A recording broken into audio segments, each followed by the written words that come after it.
710 ESPN Seattle presents Bob and Groz's One More Thing. Powered by the law offices of Heidi Hunt.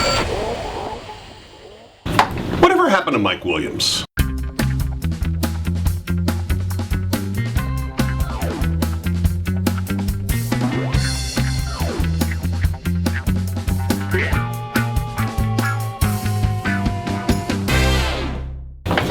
Remember Mike Williams, number 17 for the Seahawks? Great story. Had played for SC, had played for Pete Carroll. Big, tall guy. I think good hands. Yeah. A couple big last year. As the guy, 65 catches last year. He had a couple seasons with more than 90 catches at USC. I miss him. I miss him too. I wonder what happened to him. I wonder why they didn't keep him. 14 catches.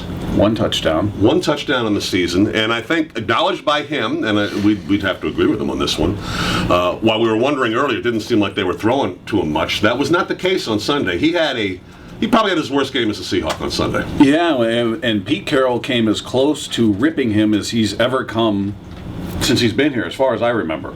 He's a guy that will not rip anybody, will not throw any blame on anybody. He'll kind of put the positive spin on it, but we heard him on with Brock and Salk today, and he said, hey, he should have caught this ball. He should have caught this ball. And then the other game, he had this pass he should have caught. It's not that we're not going to him.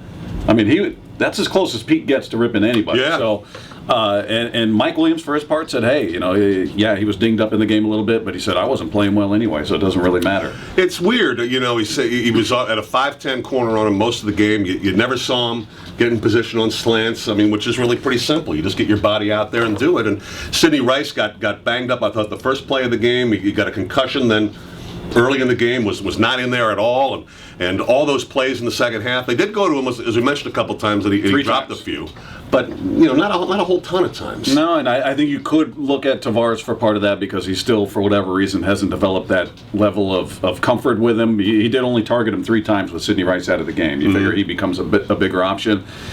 Tavares isn't a guy who checks down and goes through his progressions a lot. He focuses in on his guy. If it's not there, then hold your breath. But he's a guy, when he is targeted, you got to make the catch. You got to make Tavares feel comfortable. You got to, instill a little confidence in him. And when he's gotten his opportunities, when he has been targeted, he hasn't come through. Think he's looking at Nnamdi on Thursday?